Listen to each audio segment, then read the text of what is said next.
बताता हूँ राइमिंग के थ्रू। वो ऐसे है बच्चों कि only any all superlative degree after that we use only that as a relative pronoun. देखो, जो लैंग्वेज होती है ना, उसमें जो कीड़े मकोड़े हैं इसमें भी जान है, जो पेड़ पौधे हैं इनमें भी जान है, ठीक है, जो जानवर हैं उनमें भी जान है, जो पक्षी हैं उनमें भी जान है, इन सब में जान है। लेकिन जो लैंग्वेज है वो इन सबको नॉन लिविंग की कैटेगरी में रखती है। ये मेन क्लॉज है। कोई दिक्कत नहीं? दिक्कत, बात समझिए। मेन क्लॉज में अगर कोई ऐसी बात स्पीकर बोलता है जिसको लेकर वो क्लियर नहीं है, उसे क्लैरिटी नहीं है, वो डाउट में है, तो उस कंडीशन में हम दैट का इस्तेमाल नहीं करते हैं। किसका इस्तेमाल करते हैं? सभी भाइयों को सादर नमस्कार। राहुल मेरा नाम है, इंग्लिश पढ़ाना मेरा काम है। आज इस छोटे से वीडियो में हम ये सीखने जा रहे हैं कि जो क्लॉज होता है चैप्टर, उसमें मिसलेनियस क्वेश्चंस कैसे सॉल्व किए जाएं।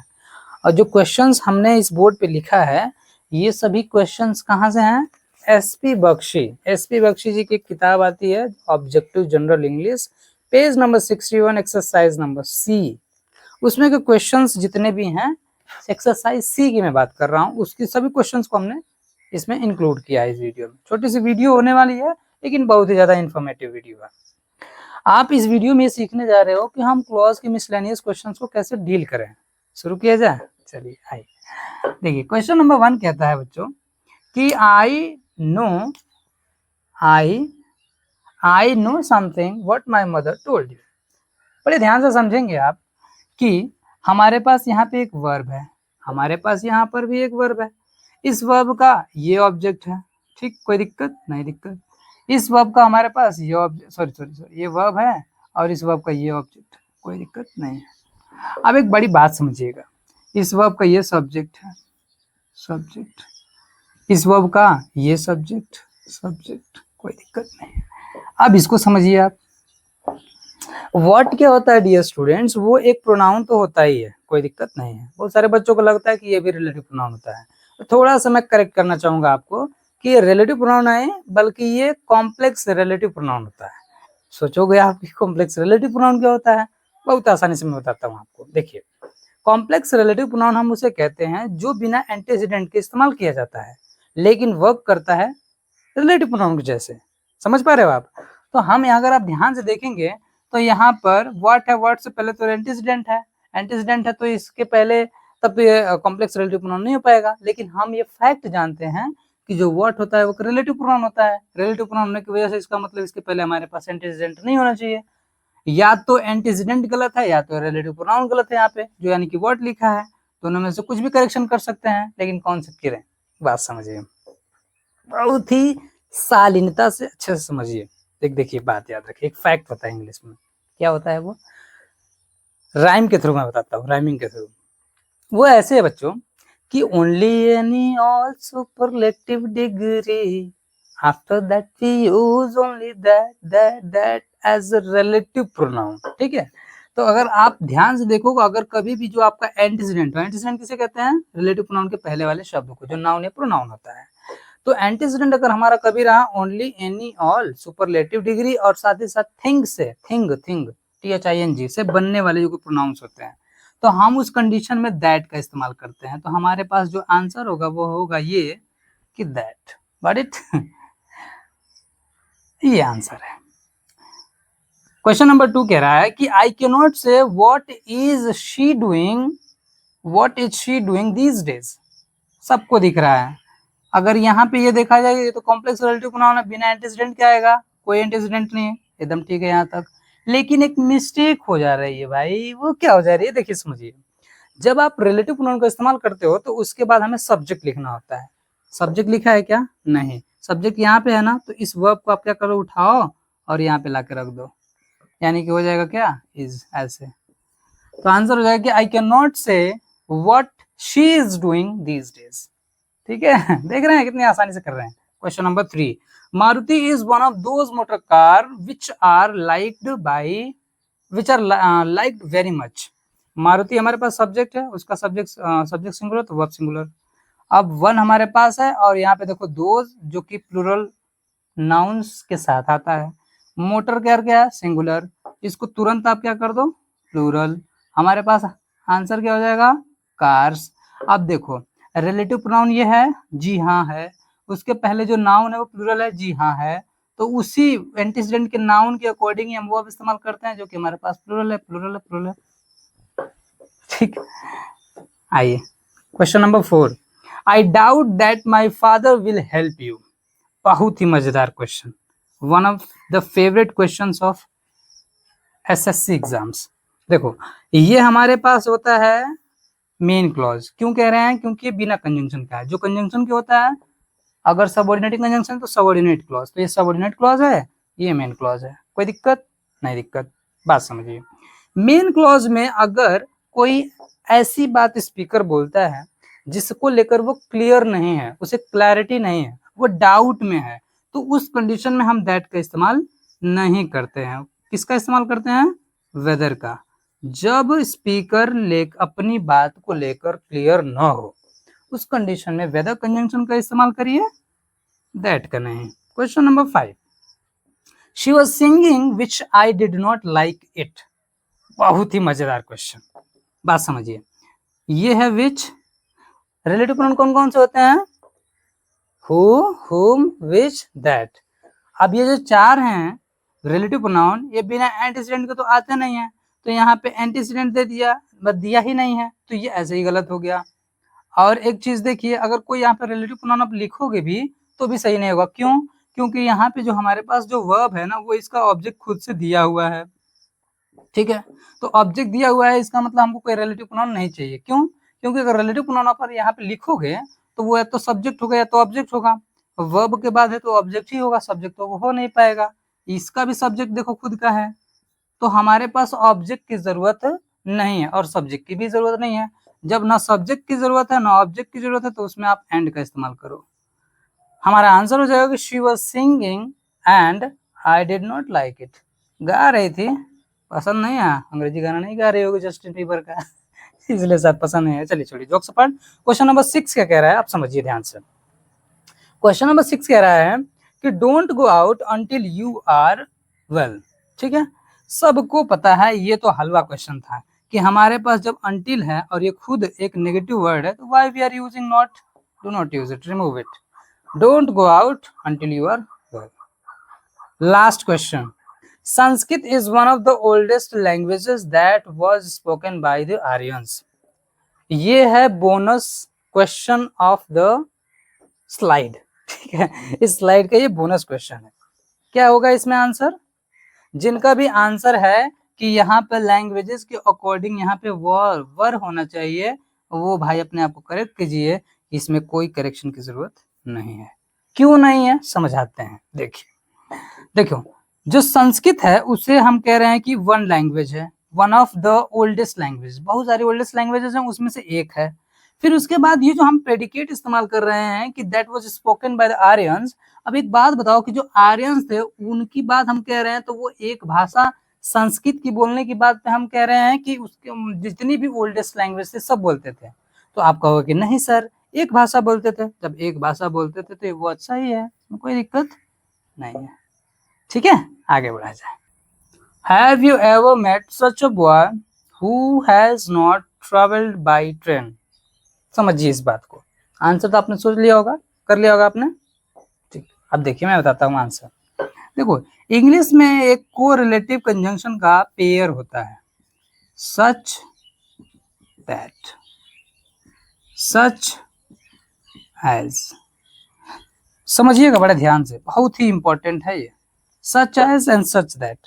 देखो इससे आसान तरीका कोई नहीं बताएगा इनके बारे में, अगर आप पहले पे पढ़े होगे उससे भी आपको लगेगा हाँ इन्हें इजी बताया है। देखो देखो सच दैट और सच एज में क्या होता है बच्चों, कि जो एज होता है इस पेयर में, ये एक क्या होता है, रिलेटिव प्रोनाउन होता है, ये सबसे पहले याद रखना है आपको। और जो दैट होता है ये केवल एक कंजंक्शन होता है, only a conjunction, only a conjunction. ठीक है, बात को याद रखेंगे, बिल्कुल याद रखेंगे। अब हमने कह दिया कि एज सच के पेयर में क्या होता है कि एक रिलेटिव प्रोनाउन होता है। पूछोगे सर तो लिखने से समझने से बात इस याद रखने से क्या मतलब फायदा है, देखिए रिलेटिव प्रोनाउन जो वर्ड होता है ना, उसको क्या होता है, एक फंक्शन होता है, उसकी क्वालिटी होती है कि वो सेंटेंस में या तो सब्जेक्ट या तो ऑब्जेक्ट का रोल निभा सकता है। बात समझिएगा बड़े ध्यान से, इतने पे हो जाएगा ये क्वेश्चन। और साथ ही में याद रखना है कि ये सच दैट और सच एज का पेयर होता है, बाकी इसके साथ कोई भी तीसरा वर्ड का पेयर नहीं बनता है। आ जाइए यहाँ पे, हमने देखा कि सच अ बॉय है हमारे पास, अब सच आ गया, डैश डैश हम किए थे यहाँ पे, यानी कि देखो यहाँ पे डैश डैश किए थे, डॉट डॉट किए थे, वो आ गया बॉय वहां पे। और हम जानते हैं कि पेयर तो वो का बनता ही नहीं है, या तो बनेगा दैट का या तो बनेगा एज का। तो जानते हो आप कि अगर हमें सब्जेक्ट या ऑब्जेक्ट की जरूरत पड़ेगी तो हम एज इस्तेमाल करेंगे। हमारे पास अगर ध्यान से देखोगे तो वर्ब है, वर्ब है, इसका मतलब कि हमको क्या है, सब्जेक्ट की जरूरत, सब्जेक्ट की जरूरत है, इसका मतलब आंसर। बहुत इजी है, ठीक है, कोई दिक्कत नहीं दिक्कत। क्वेश्चन नंबर देखिए 7, sorry 9। She behaves with her neighbour as though she is the landlord, landlady. Oh my God. अब देखो एक बात समझो ध्यान से, जब कभी भी हम कंजंक्शन इस्तेमाल करते हैं एज दो, ठीक है, तो इसका इस्तेमाल किया जाता है कोई चीज सपोज करने के लिए, इमेजिन करने के लिए। जब इमेजिन आप करते हो तो वो रियलिटी हो भी सकती है और नहीं भी हो सकती है। स्पेशली खास आपको याद रखना है कि एज दो के साथ में हम रियलिटी भी एक्सप्रेस करते हैं, इमेजिनेशन भी एक्सप्रेस करते हैं, ठीक। अगर अगर आपको लगता है कि ये इमेजिनेशन है तो उसको क्या करिए, आप वर्ब की सेकंड फॉर्म के थ्रू लिखिए, यानी कि आंसर क्या हो जाएगा, वर। सोचेंगे कि सर आप कह रहे हो कि रियलिटी भी एक्सप्रेस किया था तो ये सही हो जाना चाहिए। आप खुद से देखो सेंटेंस के अकॉर्डिंग, बिहेव उसका मीनिंग देखो कि शी बिहेव्स, वो ऐसे बर्ताव करती है अपने नेबर के साथ, पड़ोसियों के साथ, मानो जैसे कि वो लैंड लेडी हो। तो आप खुद सोचो कि वो लैंड लेडी होगी, नहीं होगी, नहीं होगी, तो इसका मतलब कि वर लिख दीजिए, और अगर होगी तो ये वो लिख दीजिए। अब आप सबको पता है कि इससे हम रियलिटी भी एक्सप्रेस करते हैं और अनरियलिटी भी, तो ये जान जाओ कि ये भी आंसर ठीक है और ये भी आंसर ठीक है, मतलब कि ये नो एरर है। कहने का मतलब है कि ये नो एरर है, क्यों, क्योंकि ये लिखा होता तभी भी ठीक होता, ये लिखा होता तभी भी ठीक होता, ठीक है, कोई दिक्कत नहीं है, वो समझ जाइएगा। He said that what he was doing was not correct। अब समझो ध्यान से, अगर आप ध्यान से देखोगे तो ये रहा एक क्लॉज और ये रहा he was doing was not correct। देखो तीन स्टेटमेंट को जोड़ के हमारे पास क्या किया गया है, एक सेंटेंस, एक सिंगल सेंटेंस बनाया गया है। जब तीन क्लॉज होता है तो सबको पता है कि हम उसमें क्या करते हैं, दो कंजंक्शन का इस्तेमाल हमें करना पड़ता है। तो ये दो कंजंक्शन का है पेयर, और ये आंसर एकदम बिल्कुल ठीक है, इसमें भी नो एरर है, कोई दिक्कत कोई दिक्कत। Question number 11, I shall come back by the time you get up. Previous video में भी मैंने आप लोगों को बताया था बाय द टाइम कंजंक्शन का फंक्शन क्या होता है, कि जब कभी भी बाय द टाइम कंजंक्शन आप इस्तेमाल करोगे, ठीक है, तो उसमें क्या होता है कि ये परफेक्शन शो करता है। परफेक्शन शो करने की वजह से इसमें हम क्या करते हैं कि या तो हम पास्ट परफेक्ट टेंस इस्तेमाल करते हैं या फिर फ्यूचर परफेक्ट इस्तेमाल करते हैं। अगर आप ध्यान से देखोगे तो ये रहा हमारा वो कंजंक्शन बाय द टाइम, तो इसके पहले हमें इसमें इस्तेमाल करना पड़ेगा क्या, पास्ट परफेक्ट, पास्ट परफेक्ट या फिर फ्यूचर परफेक्ट। हमारे पास फ्यूचर का टेंस है तो हम यहाँ पे हैव इस्तेमाल कर देंगे और ये बन जाएगा फ्यूचर परफेक्ट, यानी कि आंसर हो जाएगा I shall come back by the time you get up, ठीक है। मैं उस समय तक जग चुका होऊंगा, नहीं सॉरी, मैं उस समय तक पहुंच चुका हूँ, वापस आ चुका हूँ जब तुम जगोगे, ठीक है, या फिर कह लीजिए कि तुम्हारे जगने से पहले मैं वापस आ चुका होऊंगा। 12, it is the tree whose fruit is not sweet. अब देखो बड़े ध्यान से समझो, देखो ये जो हुज है ना, ये पोजीशन दिखाने के लिए इस्तेमाल किया जाता है और ये नाउन के साथ में इस्तेमाल किया जाता है, इतनी बात तो यहाँ पे ठीक है, कोई दिक्कत नहीं है। लेकिन सबसे गंभीर बात जानते हैं क्या है, सबसे गंभीर बात ये है कि ये लिविंग बींग के साथ में, यानी कि ह्यूमन बींग्स के लिए इस्तेमाल किया जाता है। अब हमारे पास जो ट्री है वो नॉन लिविंग कैटेगरी में आता है। कुछ लोग सुनेंगे अरे सर कैसी बात कर रहे हैं, ट्री भी तो बढ़ता है, इसमें भी तो जान होती है। जी हाँ होती है। अब यहाँ पे समझो एक universal concept of English language. देखो जो लैंग्वेज होती है ना, उसमें जो कीड़े मकोड़े हैं इसमें भी जान है, जो पेड़ पौधे हैं इनमें भी जान है, ठीक है, जो जानवर हैं उनमें भी जान है, जो पक्षी हैं उनमें भी जान है, इन सब में जान है। लेकिन जो लैंग्वेज है वो इन सबको नॉन लिविंग की कैटेगरी में रखती है। नॉन लिविंग की कैटेगरी में रखने की वजह से हम क्या करते हैं, इसको हम नॉन लिविंग बीइंग की तरह ट्रीट करते हैं, और ट्रीट करने की वजह से हुज हम इस्तेमाल कर नहीं पाते हैं, क्योंकि ये लिविंग बीइंग के लिए इस्तेमाल होता है। उस कंडीशन में आपको क्या करना पड़ता है, ऑफ विच का इस्तेमाल करना पड़ता है। तो इस करेक्शन क्या हो जाएगा, of which it is the tree of which fruit is not sweet। अब देखो बोलने में आपको ठीक लगे ना लगे, लेकिन कॉन्सेप्ट तो यही है, ठीक है। लास्ट, दो ही ran fast still he could not escape from the police। अब देखो हमारे पास ये एक स्टेटमेंट है, हमारे पास ये एक स्टेटमेंट है, तो दरअसल हमारे पास होना क्या चाहिए, हमारे पास कंजंक्शन होना चाहिए, लेकिन सबको पता है कि जो स्टिल होता है कंजंक्शन नहीं होता है, ये क्या होता है, एक एडवर्ब होता है। तो हमारे पास कंजंक्शन क्या चाहिए इसी मीनिंग को कन्वे करने के लिए। तो आप चाहो तो क्या, जो दो कंजंक्शन होता है उसके साथ जो पेयरिंग बनती है यानी कि कोरिलेटिव कंजंक्शन, वो क्या बनता है, यट का। तो हमारे पास क्या आंसर हो जाएगा, यट। या फिर यट अगर आप नहीं लिखना चाहते हो तो सिंपली वहां पे कॉमा आप यूज कर सकते हो, लेकिन आपको कंजंक्शन यूज करने का ही मन है तो आपके पास एक ही ऑप्शन है जिसका नाम है यट, आप वो इस्तेमाल कर सकते हो, ठीक है। उम्मीद है कि आपको ये सभी क्वेश्चंस बहुत अच्छे लगे होंगे, इससे आपने कुछ न कुछ नया सीखे होंगे। अगर आपको ये सभी पसंद आए हैं सब कॉन्सेप्ट्स, ये जो चीजें मैंने सिखाया है, तो कृपया इसको क्या करिए, एक बस रिक्वेस्ट है कि आप एक प्यारा सा जरूर कमेंट करिए कि पढ़ाने की मेरी जो स्टाइल है या फिर इसमें क्या और इम्प्रूवमेंट की जरूरत है, उसको जरूर आप मुझे बताएं। बस यही एक रिक्वेस्ट है, कमेंट जरूर कुछ ना कुछ कीजिए कि जो मतलब जो मुझे इम्प्रूव करे, जो उससे मैं सीख सकूं कुछ। बहुत बहुत धन्यवाद।